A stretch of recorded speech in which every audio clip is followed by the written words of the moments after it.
Hello students, today we are going to study chapter 7 of your class, that is conservation of plants and animals. Okay, so first we'll study about deforestation.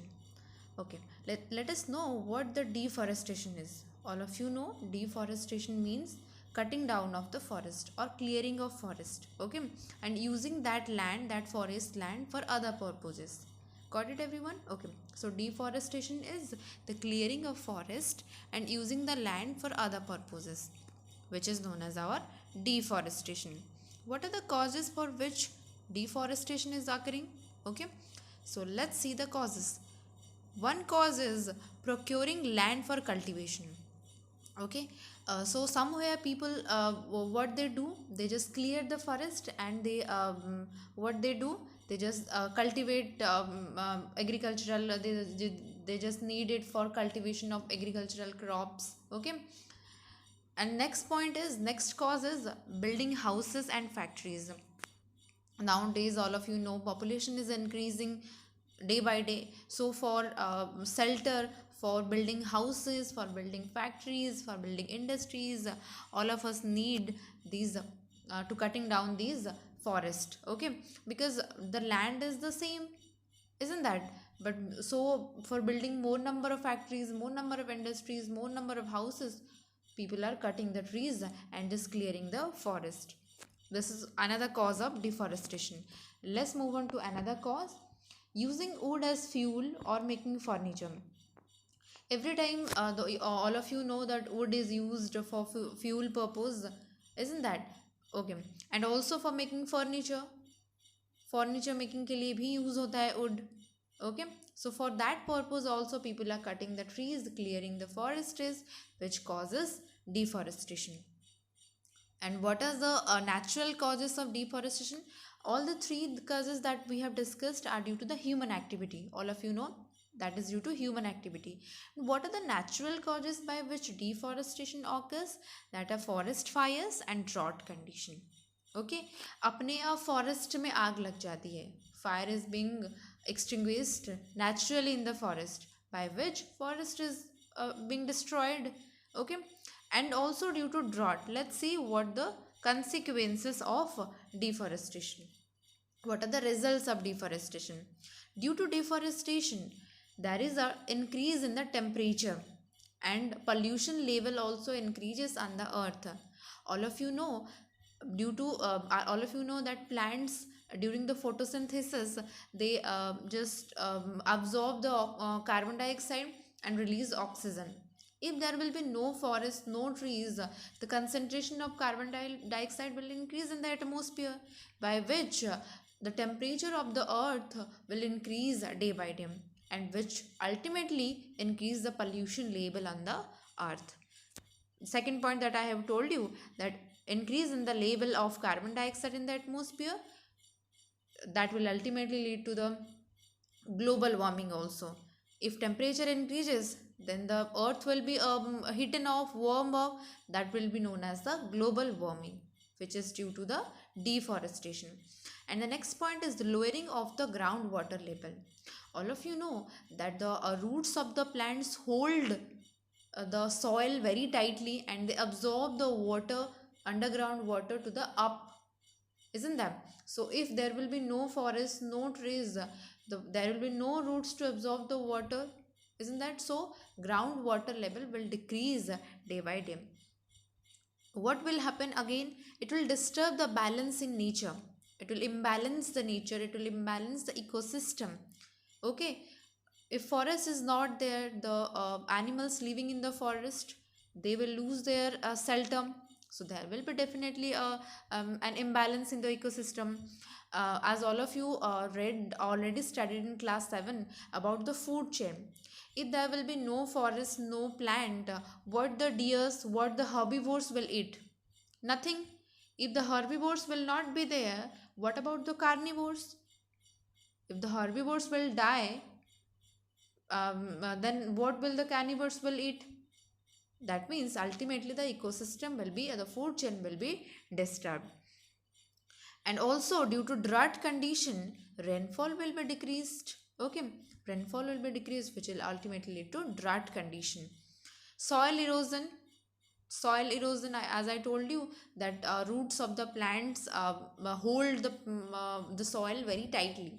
Okay, if there will be no forest, no plants, then how can the soil will be hold tightly? So soil erosion will take place, which will ultimately decrease the soil fertility.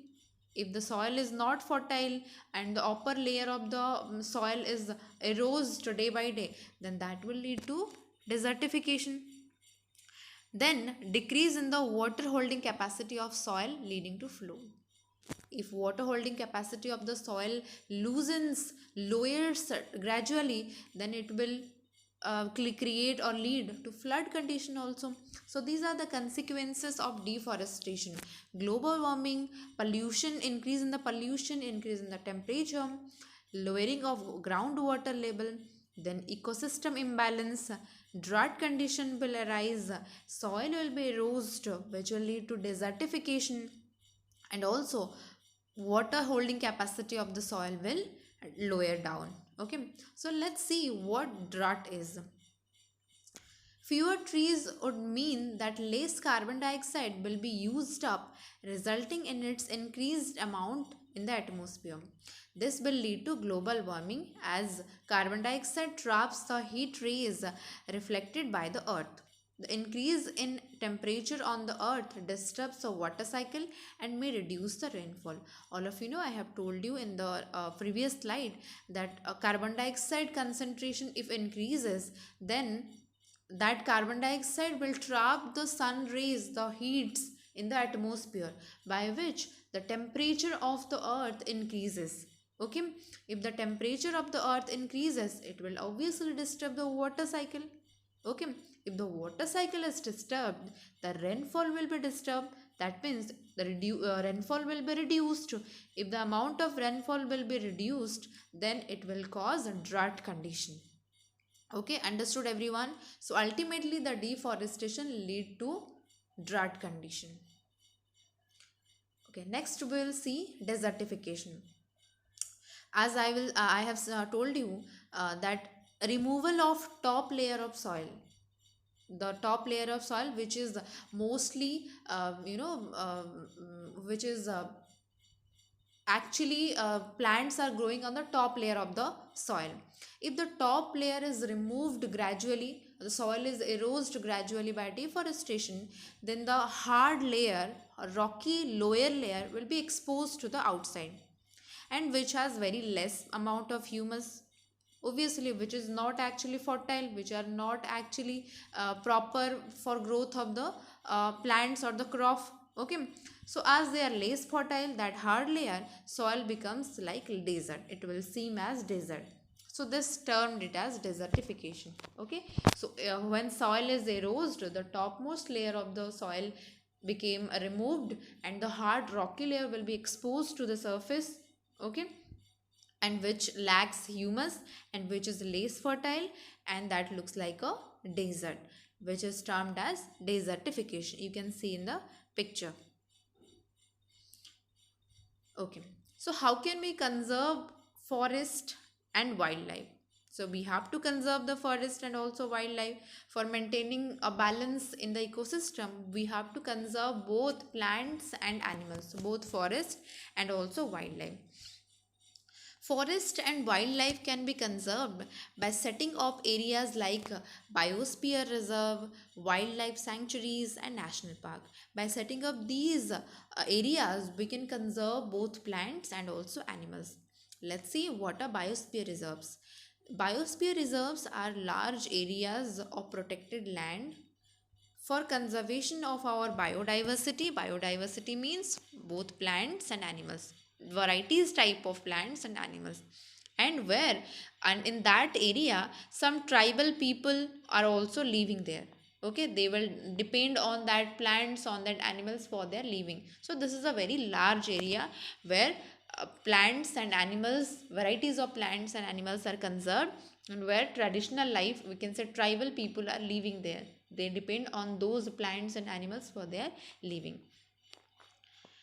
Then next area can be set up to conserve the biodiversity is the national park. So national parks are the areas reserved for wildlife where they can freely use the habitat and natural resources. National park are the areas where the animals or wildlife are conserved. What they do there, they use the habitat, whatever the habitat they have given, and use up the natural resources, freely roam in that habitat. No more chance of, no more risk of hunting them. There is no risk of hunting. Okay, so national parks are the areas where we can reserve our wildlife, where they can freely roam and use the natural resources there. Let's see about the wildlife sanctuaries. In wildlife sanctuaries are the areas where animals are protected from any disturbance to them or their habitat. Okay, they are the habitat in which these animals are living, they are just kept without any disturbance. They are kept just protected from any other disturbances. Okay, so let's see about the biosphere reserve in detail. So I have told you what biosphere reserve is. These are the large protected areas for conservation of the biodiversity and where the tribal peoples are living. Here a words come biodiversity, that I told you. What biodiversity is? Diversity. From the word bio means living organisms, in which plants and animals came, and diversity, diversification means variety. Okay, so biodiversity is the variety of plants and animals and also microorganisms found in an area. Bio means all the living organisms come under this: plants, animals, microorganisms, everything. So here is an example of Panchmari Biosphere Reserve, which consists of a national park called Satpura, and it has also two wildlife sanctuaries called Bori and Panchmari. Okay, here is a picture of a Panchmari Biosphere Reserve. Let's know about flora and fauna.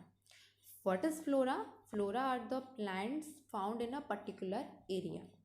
What are the fauna? So these are the animals found in a particular area.